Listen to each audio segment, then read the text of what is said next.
Okay. We'll let people trickle in as time goes on, but I'd like to get started because we only have an hour. So welcome everyone to our third candidate mayoral interview. We know this is an important night here in San Diego with our Padres playing in the second round of playoffs against the Phillies. So we really appreciate you taking the time to be here. First off, my name is Carol Heil, and I've lived in Leucadia for 8 years. I've been a member of NOWLeucadia from the start. NOWLeucadia is a grassroots volunteer group, and we are working to inform residents about different issues involving Northwest Leucadia and to advocate for 2 main campaigns: safe pedestrian rail crossings in our corridor and safe pedestrian passage on Vulcan between Leucadia Boulevard and La Costa Avenue. Before we get started tonight, I wanted to go over some housekeeping items about the format of this interview. First off, this Zoom is being recorded. It is our intention to post the recordings on the NOWLeucadia website after all the interviews have been conducted. Questions submitted should be written in the chat column. Those questions that were not addressed during the interview will be presented during the open question period. At this time, I'd like to ask that all participants on this Zoom to please mute and stop your video. Finally, as a note, there's been a change in the interview schedules. Michael Blobe's interview will now take place this Thursday, the 20th. If you don't want to participate in this final interview, please send an email letting us know. Otherwise, you'll remain on the attendee list. Finally, if you're interested in getting involved with NOWLeucadia, you can reach out to our website, our Facebook page, Instagram, or email. Please look in tonight's chat column for additional information. All right, Michael, this is Michael Murray coming up. He's a member of NOWLeucadia, and he'll be moderating tonight's interview. Thank you, Carol. I appreciate it. Cindy, it's nice to meet you. Thank you for taking the time to speak with us tonight. Who knew the Padres would do well enough to get in this? Actually, I think we've got a pretty good turnout, which is really nice to see.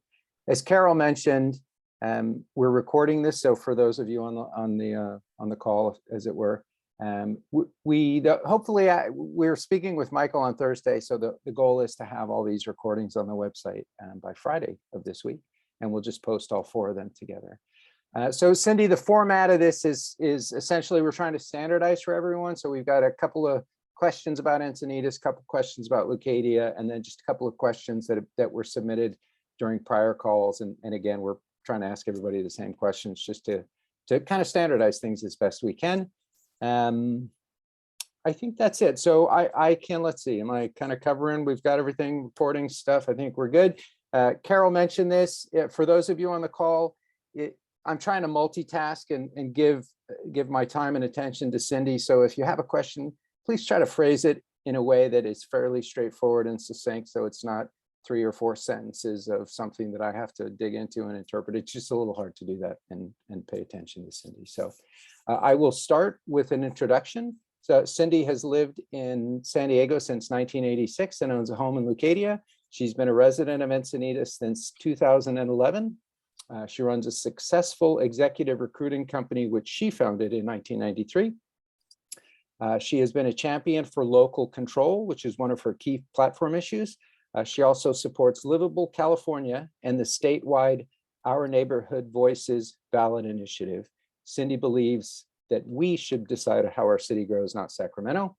And then finally, Cindy recently helped lead her neighborhood's charge to limit the impact of a density apartment project in her community. And through her and her community efforts, the project was denied by the planning department in a 4-0 vote, only to be overturned and approved unanimously by the city council in September. This project, like so many in our community, has no infrastructure or support services planned to accommodate that additional growth. So, and then, sorry, forgive me, trying to multitask here and pay it, right? Cindy believes that every resident has the right to vote for their own representation. And if a council seat comes open unexpectedly, she will always support elections over appointments. And then finally, she is running as a no party preference candidate. not beholden to any political party or special interest. And as mayor, she will focus on good fiscal governance, transparency, infrastructure, traffic, crime, and safety. So thank you, Cindy. Thank you for putting that together. I think we can, and feel free, Cindy, to interrupt me if you have comments or questions. But we'll start with the questions about Encinitas, if that's okay. So the first question is, what is your vision for Encinitas, both short and long term? Well, first of all, thank you, Michael. I appreciate NOWLeucadia inviting me and giving me the opportunity to speak to residents. I recognize a few folks out there, and I'm appreciative of the audience attendance as well. And go Padres. First, my vision. I, like so many residents, would love more transparency in our government. So my vision for Encinitas encompasses transparent government, a well-run city, fiscally accountable.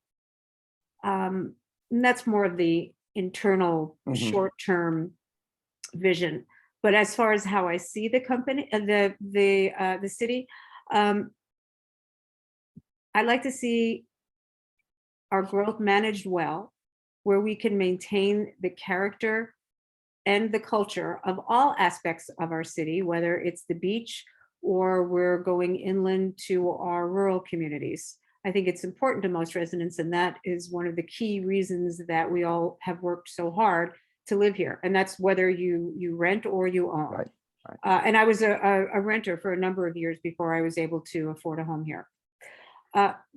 My long-term vision is getting a hold of traffic issues, growth issues, of course, homelessness. That would be more short-term, making sure that people can get where they're going safely and conveniently, and keeping our city culture and the beauty that we all appreciate, again, on the coast and of course throughout our residential and rural communities. Excellent. Thank you. So what we may do, Cindy, is I know some of the questions that people were starting to see some of them. So we may return to some of these topics you'll see as we get to the questions part. I'll try to avoid being too redundant, but that seems to be what's happened with some of the other interviews that we've had. So the next question, again, about Encinitas in general, could you prioritize the top 3 issues / challenges that you think the city of Encinitas faces today?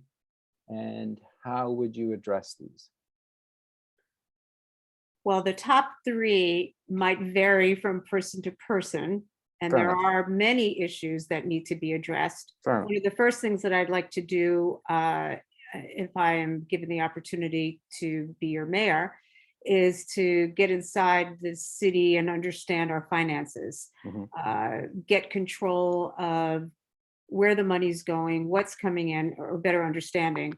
If we've got projects that are really unnecessary vanity projects, do they make sense? Are they addressing infrastructure? So it'd be great to have get a better handle on what's happening financially. A few big priorities that come to mind: flooding in Leucadia, safe rail crossings in North Leucadia, a long overdue evacuation plan in Leeuwenhoek. Fair enough. Okay, good. Yeah, flooding, that's one of those things. It's not super exciting, but it's really necessary when there's a giant rainstorm, right? Yeah, and I have to tell you, Michael, my platform isn't exciting. It's pretty pragmatic. I don't really have a political ideology. Yeah, good. I'm running as a non-partisan candidate.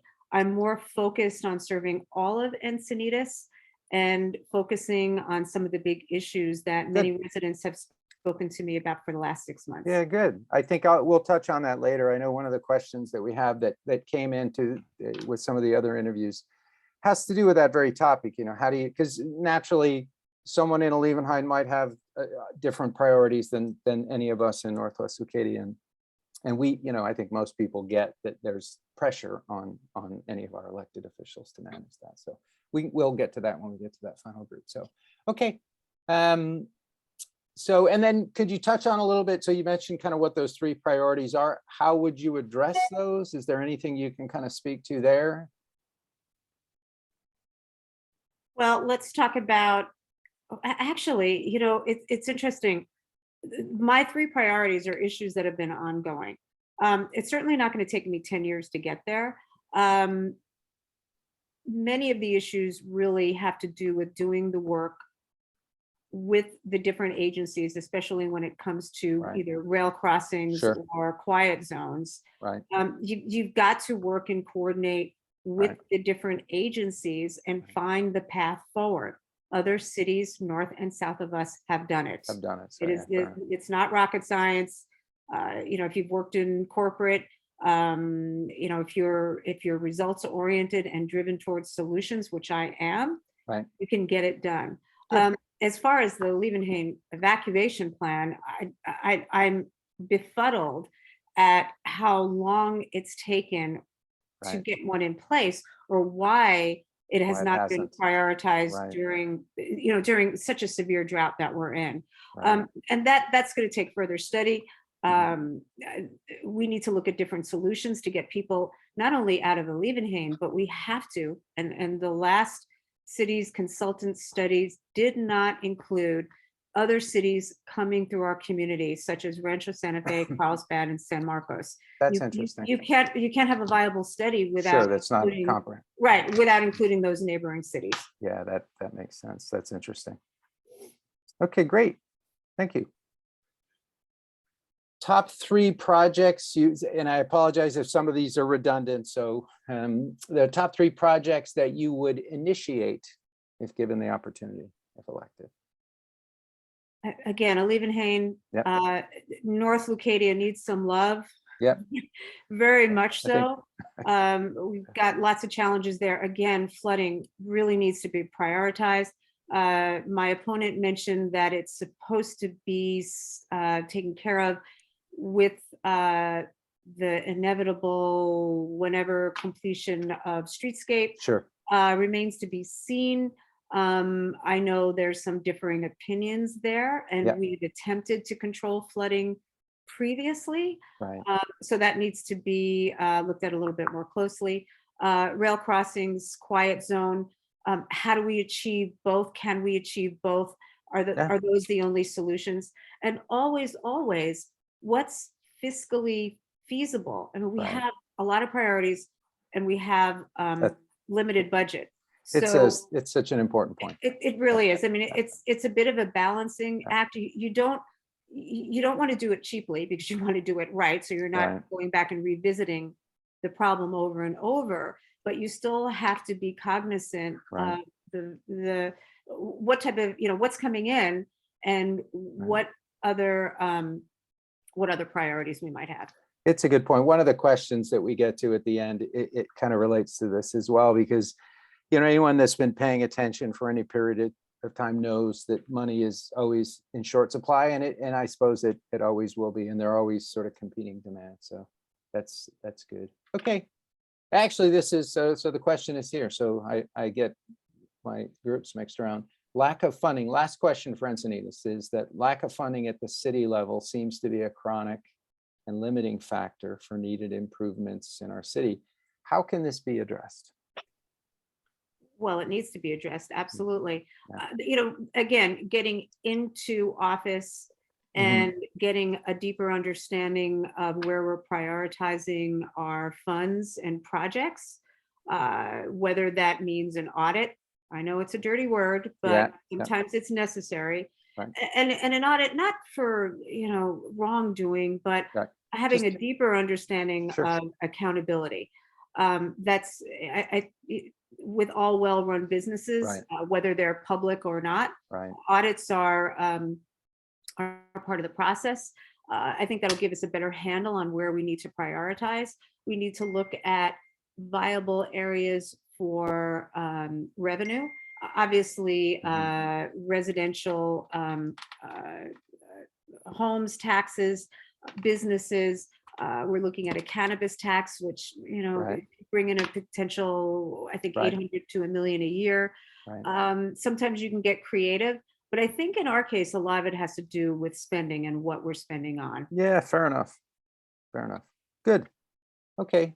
And so some of the Leucadia questions you'll see are overlap, right? There's some similarity there. So the first question for District 1 is, what is your vision for District 1/Northwest Leucadia? So and I know you've touched on some of these things already in terms of rail crossings and other things. Well, I believe that most folks in Leucadia are very concerned, not just about the noise of the train, and we're a mile away, we hear it, Yeah, yeah. at all hours of the night and early in the morning, safe train crossings, the fence along the tracks, and flooding. But I think knowing that 40% of the housing element Yeah. density projects are hanging over our heads, with numerous of them not only having been approved, but coming up, most folks are worried about density, school capacity, traffic, infrastructure, safety.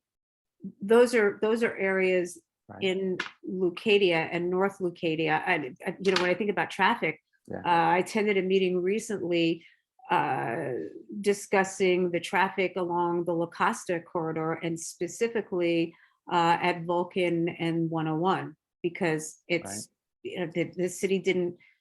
I don't understand it, but the city didn't plan and prepare the infrastructure before they decided to build the big hotel. And now, of course, we have the Mayoral Village coming, Right. and that will have more traffic impact on the community. Yeah, fair enough. Yeah, I'd say without a doubt, anyone that's lived here for any length of time would have strong opinions about traffic through that whole area. Okay, so, and then again, so this is similar to the question we had for Encinitas. So top 3 challenges that District 1 and North Leucadia face, and how you would address those. I think they're similar to what we've just been discussing, budgeting, how we go about getting the results, and how quickly we get them. Those are key issues, and I think residents are very frustrated with the current council's delay in completing what many in Leucadia feel are top priorities. Promises and excuses just won't cut it going forward. And there will be a lot of pressure on a new mayor and council to reach some of those objectives, as there should be. I think the residents are impatient, they're frustrated, they're concerned. I totally agree. And I think that you mentioned the hotel in the Mayoral Village. There's the other project that's happening at the corner, right, of Vulcan and La Costa. That's the big apartment building that's going in. And the potential Piraeus project also on the other side of La Costa.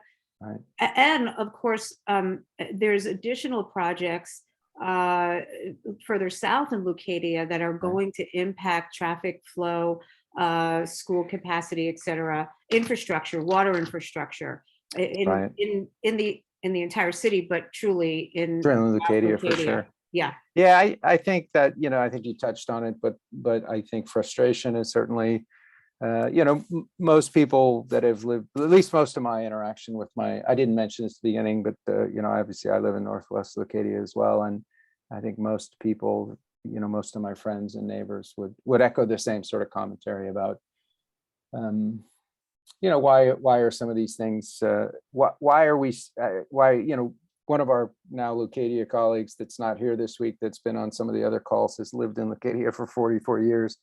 And she's been advocating for some of these things for many decades. And so obviously there's more than a little frustration that some of this stuff I understand. I'm a resident here too. You get it. The reason I'm running is because I'm just like many residents. I've been angry and frustrated, but I got tired of complaining. Yeah. I'm a very solution and results oriented individual. Good. And I can see my way through problems and through red tape and bureaucracy. So I think I have something very viable and valuable to offer. Yeah, good. Excellent. Well, and there's more to say about that. It's good that I was on the Parks and Rec Commission at one point. There's a lot to be said for making that effort as you've done to get involved, right? I think that's to be commended. So we talked about essentially the challenges for Leucadian projects, et cetera. So the final question, why do you think you're the best candidate to serve as the mayor of Encinitas? Well, as I mentioned, I'm very results oriented and very project driven. I have run my very successful executive search firm for almost 30 years. It'll be 30 years next year. Nice. I've been through the ups and downs of recessions, have worked closely with executives, staff, have built many teams, have successfully brought to conclusion multiple searches that were difficult with opposing with how do you put it, with the folks having opposing views and right, looking for different outcomes. I am much more of a uniter. I do not want to be a divider. We've had enough division. I am willing to work with anyone to get decisions made that are in the best interest of the residents. And I will be very resident focused. Many folks have asked me the question of, hey, are you going to be looking to go to higher office? I'm close to retirement. Right. I want to serve. If I serve well and there's an opportunity to serve a second term and the residents, God willing, they're comfortable and happy. If they feel that I am worthy, I would love to put in my 2 to 4 years, help the city in the ways that we've talked about, and then leave it in good hands to carry on. I think I also mentioned that I advocate heavily for elections over appointments. Right. I know that my opponent has talked about how expensive they are, and I want to give some clarity there. Yeah. We contacted the registrar of voters. We are legally allowed to have a mail-in ballot election only. That is a fraction of the cost of a regular election. So we can do it. I personally believe that every resident should have a voice in who their representatives are. Good. That's great that you did that, because it helps, it provides the answer to the question that somebody may ask, right? That's great. I think a lot of people, that'll resonate with a lot of people, I would say, that notion, right, of an election there instead of the appointees, et cetera. Good. So we have a couple of questions, and I know a bunch of questions have come in. The questions that have been there are a couple of consistencies there with some of the conversations we've had with some of the other folks that are running, or where we got this list from. But we'll start with that first question, which was essentially, how would you handle the issue with the fence along the rail corridor? And I know you've touched on some of this already. Obviously, that's a big thing for some of the folks that live like where I do, where suddenly, right, there's not much choice. Yeah. Right? Yes. And it's sadly that poor fence has been right, pretty mangled, and it has. It didn't take long. Yeah, we just filmed a video, and while we were filming, people were stepping over the fence. So it's not necessarily that effective, but families, and it's harder on families. Lots of folks are just not comfortable crossing, breaking the law. Surfers are up in arms. It's a good point. And the really important thing is that we put in a fence before we address safe crossings. Right. We're a city that talks about mobility and people walking and biking, but many people now to surf or to cross have to get in their car, sit in traffic to get to the other side. And our community, the community is divided. But if we've got crossings, I don't have to worry so much about the fence. If the residents want that fight, then we'll take that fight to North County Transit.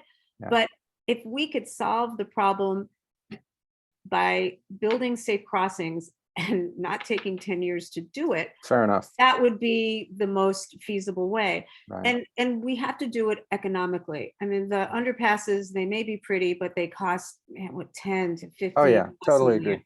Yeah, you It- could put so many more in for, yeah. You could do a lot more with Yeah. that money. And I think that, again, you've got to be able to be willing to do the work. I think sometimes that's half the problem. You have to do the work to deal with the agencies Right. and to connect the dots so that you can get the projects accomplished. And that is where my strength is. Good. I will drive that project to conclusion because it is important to residents and it's important to me as well. Right. Yeah, I think that's a big, as you say, the fact that the fence went in, and obviously there's lots to say about NCTD and what leverage we have with them. But as you say that, this isn't a surprise. This didn't come along as a surprise that there could have potentially Well, been some- our leverage would have been before the Yeah, fence went up, yeah, and yeah. we've watched what Del Mar has done. But the fence is there. I mean, that is our reality. Yeah. I think we need to pivot to the sensible solution of getting those crossings in and attacking it pronto. Yeah. Top priority. Good. Okay. The next question that was posed previously has to do with sanctuary cities. What is your view of sanctuary cities? Well, my opponent says we're not a sanctuary city. I've never heard outside of residents saying that we're a sanctuary city. I don't know if we've really been designated as one. Right, So I'm not going to discuss homelessness from the standpoint that we're considered a sanctuary city. What I do believe is that our city is not doing enough to manage our obvious homeless Mhm. challenge. Mhm. We have, unfortunately, people who are living in our parks, on our streets, Absolutely. downtown, Mhm. in the train station. It's not healthy for them. It's not healthy for residents. Mhm.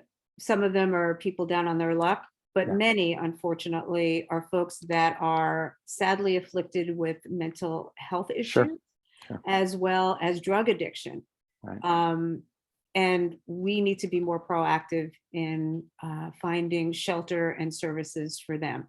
Most people who are down in their luck understand and know how to resource the vast amount of opportunities Right. Right. that our state government is offering for people who need help. But often those on drugs don't necessarily want Sure. help. And many mentally ill folks, whether it's because they're self-medicating or Sure. they're just mentally They're ill just- on the Right. streets, They just have. they don't know how to advocate for themselves. That's right. That's right. That's for sure. Okay, fair enough. Yeah, as you say, I think anyone that's been certainly living in Leucadia, you see, cars along Volca, you see kind of all over the place, right? It's gotten to the point where it's just, that's what, yeah, there's a population of folks that are either living in their car or wherever they're Right. living. So. Right. yeah. And if you're asking what my solutions would be, Yeah. I have a number of thoughts. As I've mentioned before, it's a very complicated issue. It is a state issue, a county Oh, issue, yeah. state issue, national issue. West Coast, no question. Right? Yeah, and we're very heavily impacted in Right. California. Right. I think that we can enforce our codes, and we have to make sure that people are not living in our parks where children and Yeah. families go. Yeah. We can partner with other cities and other agencies and homeless shelters throughout the region. Right. Other cities do it. It is Right. absolutely possible. And we've got to be able to offer people an option.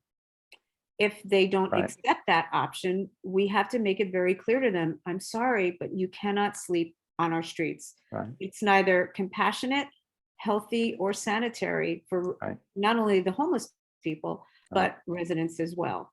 And lastly, I think that our community resource center is, I believe, really the only resource center of its type in coastal North County. Right. I'd like to reach out to our county leadership and ask them to help us find other alternatives Sure. for these types of services in other cities. Right. We are really taking the brunt of all of North County, and we have folks coming up to Encinitas from as far as San Diego. Right. And quite frankly, we don't have the infrastructure for it. Right. I also, and I've made this clear, and I think it's important to note, not everybody will agree, and my opponent advocates for a homeless shelter. I do not. And Right. I'd like to take a moment and explain why. Good. Yeah, please do. First of all, we are a residential city and we're a tourist city. Most of our communities are filled with homes, parks Right. for families, tourists come and visit. Right. And if we did put a homeless shelter in, the first question people are going to ask, whose neighborhood is it going to go into? It's a great question. It would be a big challenge. Secondly is, how much is it going to cost and Right. who's going to pay for it? Right. Thirdly is we don't have any other infrastructure services, mental Right. health services, Right. addiction services. It would cost money and time Right. to build the infrastructure as well as getting the residents to put their arms around it. Right. I don't think that's going to happen here. We saw what happened with the homeless parking lot and Yeah, the agree. resistance there.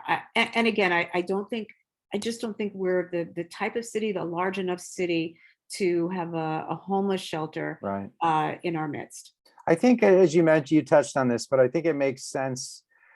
It doesn't, the homeless population isn't necessarily going to be respective of some particular border between one city or another. And as you mentioned, it makes sense to approach this from sort of a more regional perspective, because Carlsbad, as one example, and Vistas will have much bigger industrial community. Like, we don't have nearly the industrial workspace, right, that Carlsbad does, that devotes to industry. We just don't have the space. No. But or the revenue that is associated with that as well. So I get all that. I think I would completely agree. Not that it matters what I think, but right. But I appreciate that. You can jump on the ballot with me. See how nobody wants to get to see the residents' reactions. Yeah. So, but I appreciate that. So just approaching it from a regional perspective, it's so interesting. When I took my we live in a little bit of a bubble, maybe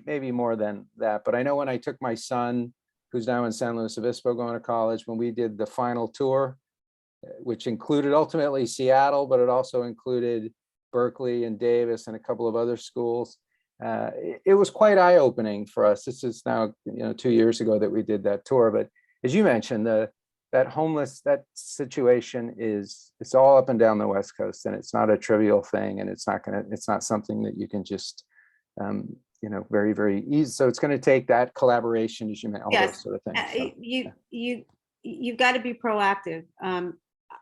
I know that the city brags about its 2-year-old unfunded and unbudgeted homeless action plan. I'm not a fan of the plan, and the city has not been proactive as far as managing our homeless issues. In many neighborhoods, it's gotten worse. Right. We've had some violent incidences. One just recently, week. right? Yeah. So we have to be proactive about it. You can't bury your head in the sand, and you can't ignore it. And I'm not one to ignore problems. Good. And also, being from a bigger city back east, I lived in a city suburb that had a lot of homeless and drug problems. Right. And the city deteriorated because the city leadership just ignored it. And when you ignore problems, they only get worse. That's right.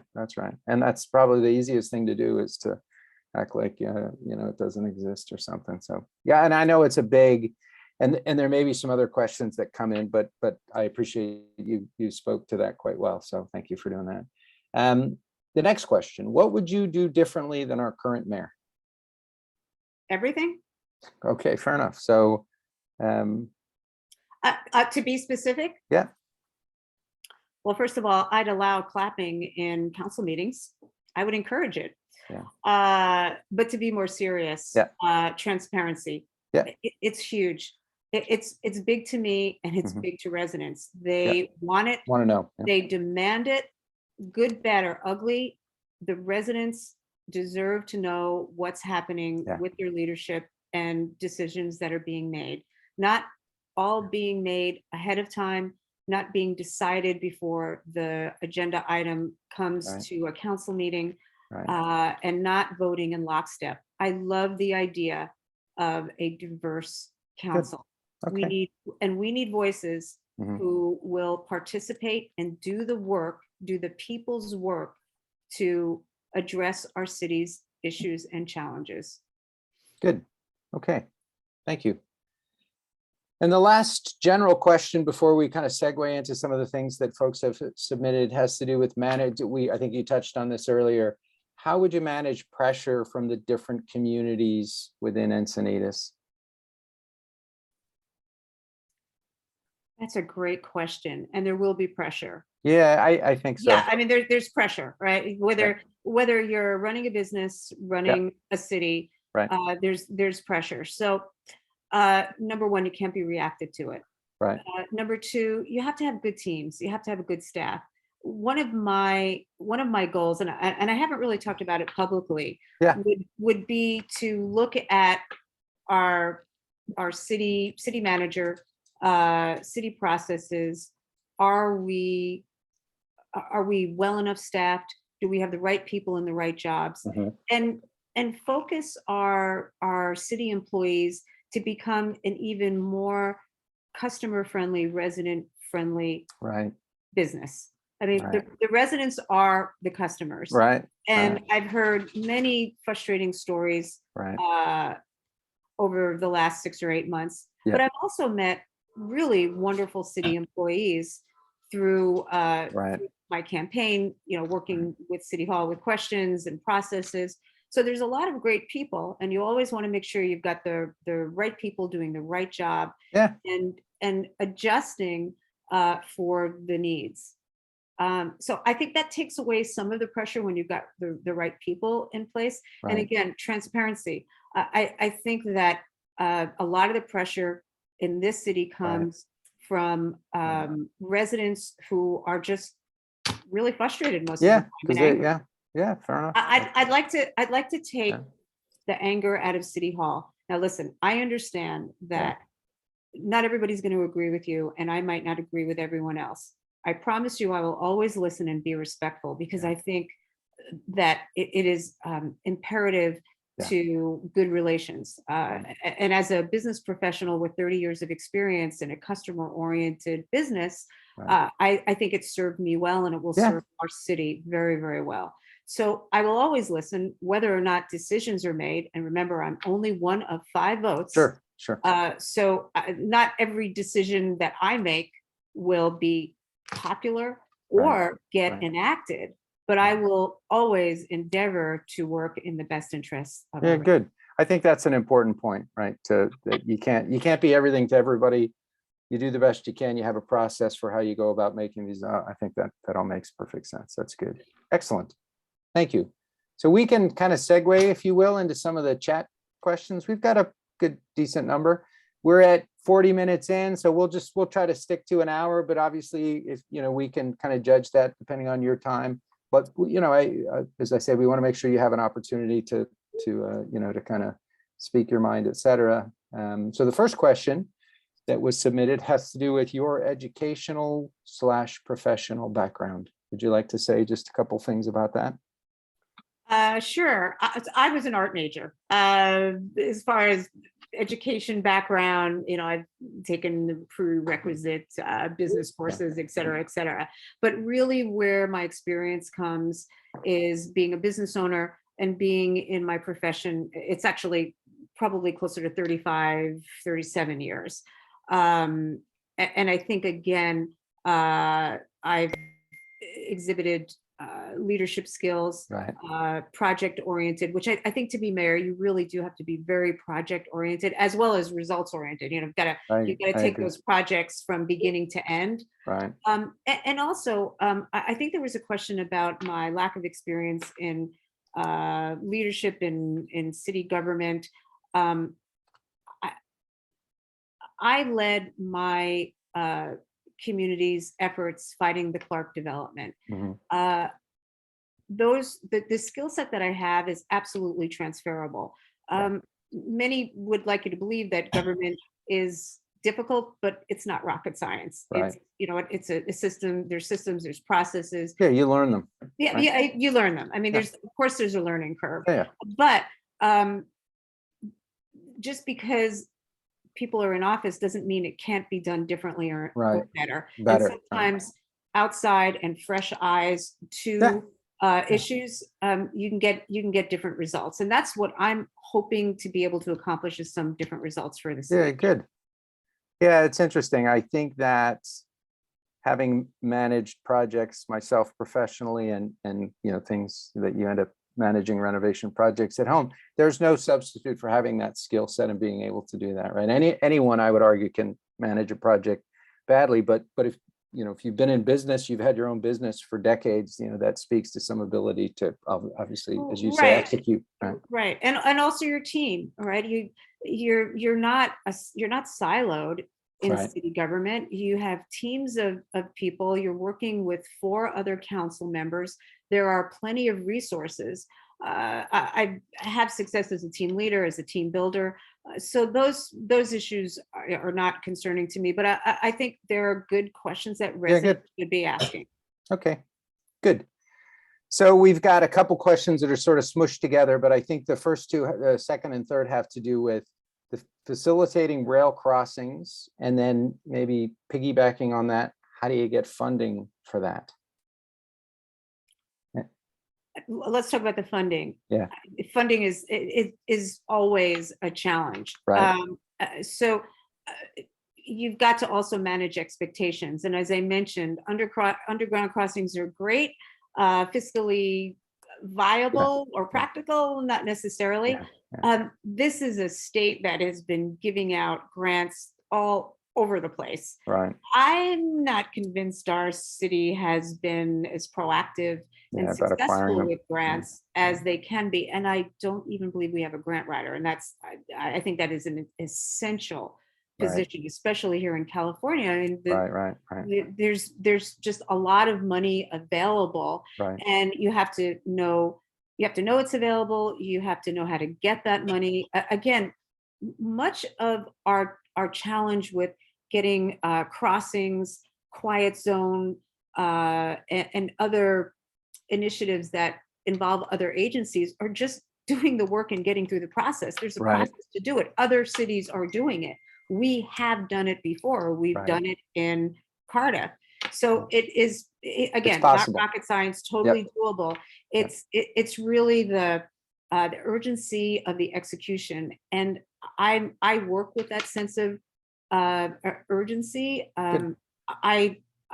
Being someone who has worked on commission her entire career, I understand sense of Right. urgency and deadlines. Right. And this Right. is, and you know, and sometimes you have to help that process along, especially when you're dealing with big bureaucracies and they can seem very, very slow. But again, it won't take me 10 years. I want to be retired in 10 years. Yeah, fair enough. I have that sense of urgency Good. now.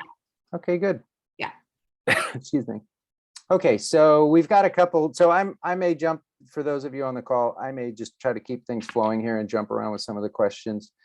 So there's a question here that you spoke about what you would do differently than the mayor.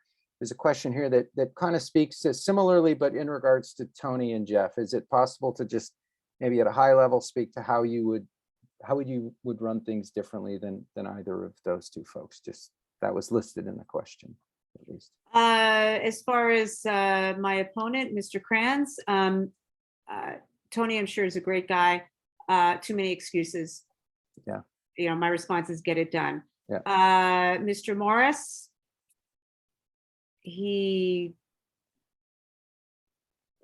let's just say that you have to have a good understanding of issues. Fair enough. Having recent work experience is very important for problem solving.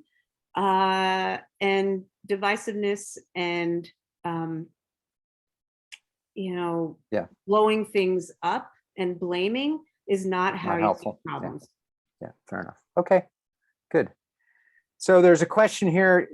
Are you aware of the other developments that are on the books in Leucadia? So there's the Maria Village Hotel in Piraeus, and then are there other things happening on the La Costa corridor that you're aware of, excuse me? Well, Piraeus is coming up. Yes, I'm more than aware. It pains me how aware I am. As a matter of fact, folks, everybody should know, if they don't already, that at Thursday's Planning Commission meeting, the 485 unit Baldwin project that is on Quail Gardens Drive at Encinitas Boulevard, that's right on our Leucadia border, is coming before the Planning Commission. That is a huge project. It's about double the size that it started at when it was put on the housing element. Wow. And there is it's a 2-lane road, Quail Gardens Drive. Right. It's already being impacted by Fox Point Farms and the Sunshine Gardens project. And there's another project at the corner, 200 units at the corner of Encinitas Boulevard and Quail Gardens Drive on the west side, opposite Sunshine Garden. And where is the infrastructure?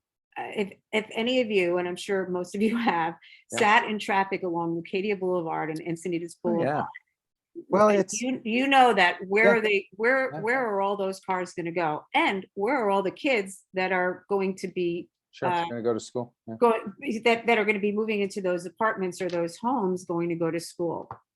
Those are the things that keep me up at night. Yeah, no, fair enough. I think I've had this conversation with many of my neighbors. I work like most people, and once in a while you have to run an errand in the middle of the day, and you're struck often that you're headed to Trader Joe's at noon, and you just can't believe how many people are on the road, because there are so many people, and you inevitably think, who are all these people?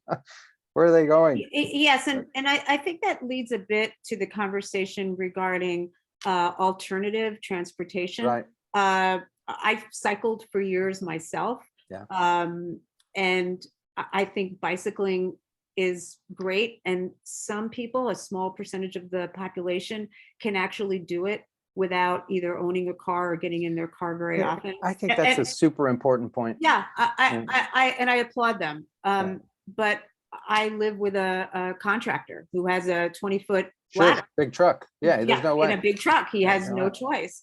And when I look at seniors who are often left out of the conversation, many of them are not going to be capable of even riding an e-bike. It's just not realistic. Yeah, it's not going to happen. Yeah, parents with kids that have got to go shopping, et cetera, et cetera. So we've got to make sure that our roads can accommodate the amount of cars that are coming, because they are coming. We have a lot of approved projects, and I think we'll have more approved projects before a changing of the guard. And we've got to make sure that the bike lanes are safe, and that we're not creating more hostility between bicycles and it's an important point. And vehicle drivers. Yeah, it's an important point. I think that certainly the project in Cardiff that I think you're referring to, that I understand why, if I had a 6-year-old kid, I might think that was a better option. But if I'm on my own, on my bike, I would never take that bike lane. I would just take the road. And that's, And we're also advocating for people to, they want to make, and we should discuss El Camino Real. They want to make El Camino Real a bike-friendly, more pedestrian-friendly corridor. But on the other hand, we're talking about putting, I can't even, they're talking about putting 5,000 to 8,000 units there. First of all, as a former cyclist, we never went down El Camino Real. You never see cyclists on El Camino Real, and it's for a reason. It's unsafe. And to advocate for families to be on a road with multiple driveways, multiple intersections makes no sense to me. Yeah, that'll have to be. And you can't, the idea of adding 5,000 to 8,000 more units which, by the way, I'm sure you all know, would require a Prop A vote. And I personally don't believe residents would vote for that type of Right. density there, or Right. height or density. Right. But we're also talking about a city that is either narrowing lanes, taking lanes away, taking parking, taking It's- driveways. I mean, you're going to add the volume of people, but take away But the reduce ability throughput, yeah, to get around, to commute, Right. et cetera. right, yeah, it's a And good people will point. be angry, frustrated, will have more accidents, and a lot of really angry Angry people on their people. bikes and in their cars. Yeah, there's a lot to say about that. I totally agree. yeah. Yeah. So good. Okay. Well, I appreciate you touching all that. Let's see if we have, let's see, where are we now? So there's a question about pushing back against Sacramento's housing mandates. Is there anything you'd like to speak to there? Sure, it's a key issue for me, and really one of the main reasons that I'm running. I've lived in 2 neighborhoods, and each of them have been impacted here in Encinitas by density development. And we, as you mentioned when you introduced me, we recently lost the Clark. We lost. The residents lost on the Clark project. And it's really unfortunate because the city isn't giving the community any infrastructure updates. And Right. the traffic for communities accessing Leucadia and Saxony are going to be impacted, but the people living in the communities, and we're talking about 80-year-old communities, Right. small, narrow streets, Oh, people yeah. who lived here, multi-generational. The community is going to change forever, and I don't think it was necessary, and it's certainly not fair to them. And Yeah. the other thing that really irks me is that residents in their communities are putting money in their own pockets to defend their communities against supersized Right. developments. And Right. in my community, it's primarily a blue collar community, Sure. Spanish-speaking Yeah, community. that's big. And they feel very taken advantage of through the process. Yeah.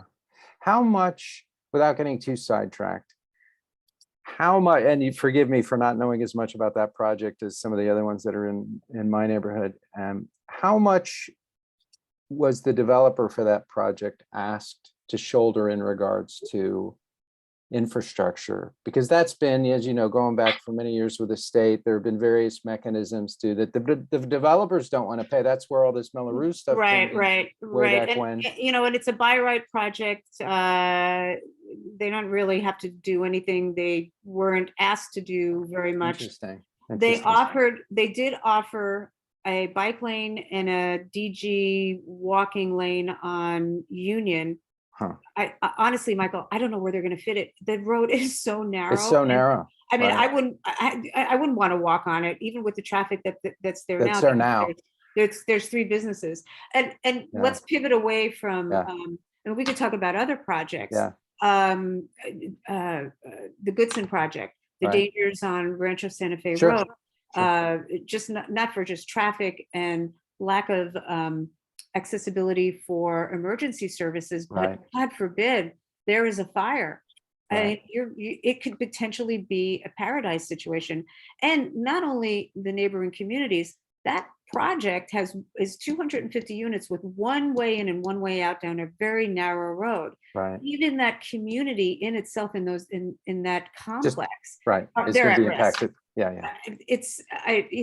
I think that was a very good reason to deny the project.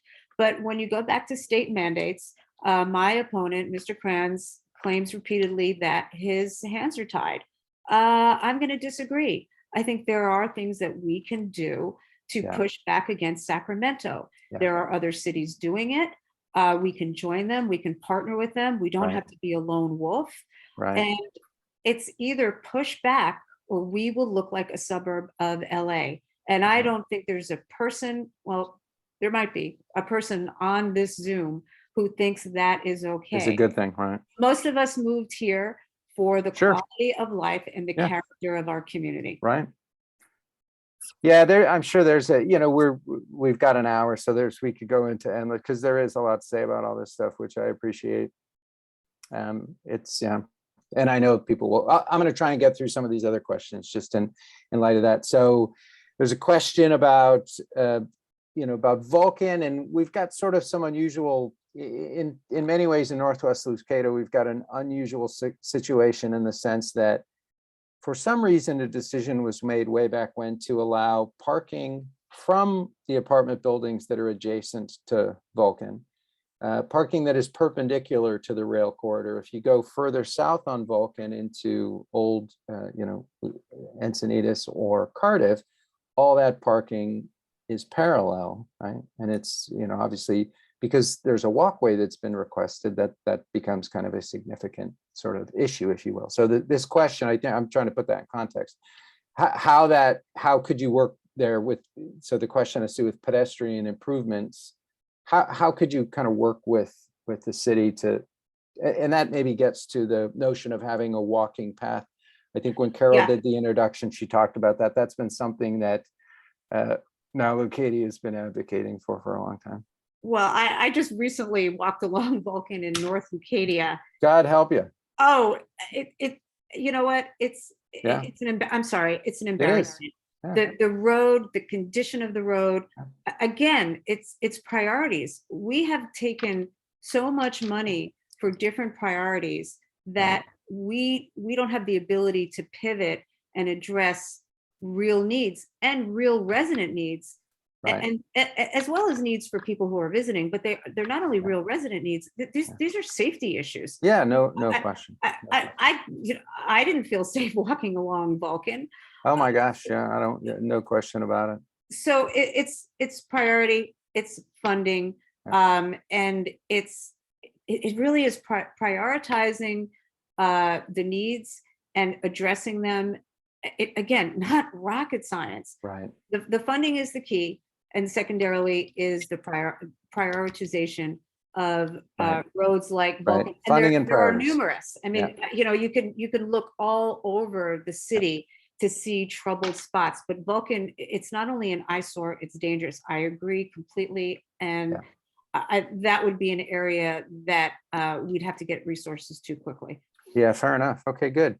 And then maybe to sort of piggyback on that, there's a comment about mobility concerns in general and priorities. If you had to, I mean, maybe you broaden that to say Encinitas. You've talked about evacuation stuff. Obviously, that's going to resonate with anyone living in those communities.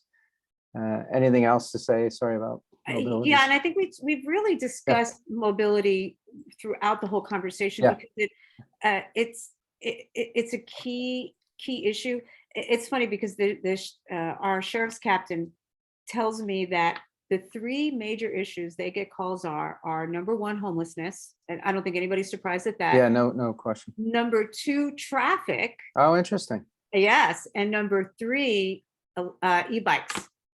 So those two things absolutely tie into our traffic dilemmas. Sure. So, we're adding volume, we're not expanding infrastructure. More people are riding bikes, especially since the pandemic. We have more, not just kids on e-bikes, we have plenty of adults that are riding e-bikes. Great way to get around. No question. So I think we've got some challenges with making sure that folks stay safe, putting in sensible bike lanes, not bike lanes where people just feel safe, but they are actually. It's an important point. It's an important point. Yeah. A lot of drivers are not comfortable sharing the road with cyclists, and the same for cyclists, right? Yeah, so, absolutely. So you've got the inevitable clashes there, right? And we want to minimize that. And I think we need to be more proactive in how we're addressing some of the issues with e-bikes. And it's not, again, not only just kids on e-bikes, we've got adults. It's a good point. And as you touched on this, but as traffic continues to worsen, and if parking becomes because parking spaces aren't getting bigger, even though some cars are, you can imagine people. And actually the bigger issue, and I'm glad you brought this up, Michael, is parking, period. Yeah, no question. Coming from a major city where parking was at a premium, and where there were more cars than spaces, right? And people ended up paying for parking. With our current laws in the state, reducing parking and developers being allowed to reduce parking for major projects two things happen. You get overflow into neighborhoods. That's what's going to happen into our neighborhood. Yeah. But when I think about the Encinitas Boulevard project, Sunshine Gardens and Goodson, I don't know where. Yeah, where they gonna parking park, is. There's nowhere there. There's nowhere within walking different distance. And And then, if they are going to outside neighborhoods, then two things: you're putting people at risk for walking on dark streets at night. right, Secondly, seniors cannot and will not walk 20 minutes, 15 Sure. minutes because they have to park their car far away. you're right. And that gets to some of the other comments you made about, how are people going to feel then? Like then you're that's a very obvious and that's an Right, and- impactful, right? Then Right, people are going to be and unhappy. also the other thing that happens, and we saw it happen in downtown San Diego, and I have to laugh because I remember the first time I went down to downtown San Diego and had to pay for parking. I just thought, oh, what a joke. This is San Diego. It's not New York. Yeah, right. But Right. when you take away parking real estate becomes valuable and you start charging for it. It is a revenue, Yeah, it's sure. certainly a revenue Sure. avenue for the city, but Right. in Encinitas, It's crazy to think that we've that would be. we've got a lot of challenges just Yeah. in parking, let alone in mobility. It's a good And point. I'm well aware of it. Yeah, good. Well, you kind of touched on this with the e-bike stuff, which I think is just going to continue to, again, as you mentioned, it's not just kids. Many years ago, I can tell you, riding the bike over to Beacons to either go for a walk or go for a surf, there might have been a few bikes, but now if I do that, there are 300. Yeah. Like there is a huge number. Yeah. And the city, to be fair, has continually added bits and pieces. They've added a bit more space to accommodate for that, but presumably that process is just going to continue, as you say, and just being mindful of how to balance Yes. the needs of those folks. It's an important point. So we're at a couple minutes after 8, and I don't necessarily want to take too much more of your time here. I hope do you have a hard, are we good? Do we have time for maybe one more question or? Yes, absolutely. So I'm trying to interpret some of these questions in a way that, because some of them are more comments than anything else. And I think you've done a good job of sort of touching on these different topics in your answers. And we've talked about Vulcan quite a bit. You talked about Del Mar a little bit. Is there any, maybe that'll be the last question. You mentioned this. So we've got the rail corridor fencing has gone in. Are you familiar with what either Oceanside or Del Mar have done? And I don't think Del Mar has their fencing installed yet. They've got some other issues that I think they're trying to pursue, if I'm not mistaken. Is there anything you can speak to about that? Yeah, I know the fencing is one issue, moving the tracks. Yeah. They just got a huge amount of money to move the tracks. It'll be interesting to see what happens with the cliffs. Yeah. That might be beyond our lifetimes. Fair enough. And accessibility then. Right. And really the big issue is accessibility. Right. We've had accessibility for years and years. Quite honestly, many, if not most of the deaths on the tracks are due to suicide. Sure. Occasionally an An accident. accident. Yeah, fair enough. That would be that's the opposing argument. Right. And I think the transit authority is concerned about lawsuits, as Of course. makes sense as well. So where's the solution? I tend to be resident based in our solutions. Sure. I quite frankly was very disappointed that we didn't put up any fight whatsoever in regards to our fencing. And I understand the safety issues. Yeah. But I would have advocated for another solution. And again, we didn't have another solution because we don't have safe crossings. Yeah, right. We I haven't mean, planned for that. we created a dilemma ourselves. Right. And By not preparing. quite frankly, our city council is to blame for that. Yeah, dilemma. fair And enough. I'd like to get in and change that trajectory. Good. Excellent. Well, we've gone a few minutes over, and I apologize for that, but very much appreciated the opportunity to speak with you and hear more about your thoughts. To everyone else that's on the call, we'll have this recording available. The plan is to have everything on our NOWLeucadia website on Friday. And thank you to everyone for joining us. And Cindy, it's been a pleasure speaking with you. Best of luck. And Thank you, if Michael. I see you Thank around you, Leucadia, Carol. I'll say Thank you, hello. everyone. Good to see you. Okay, cheers. Bye.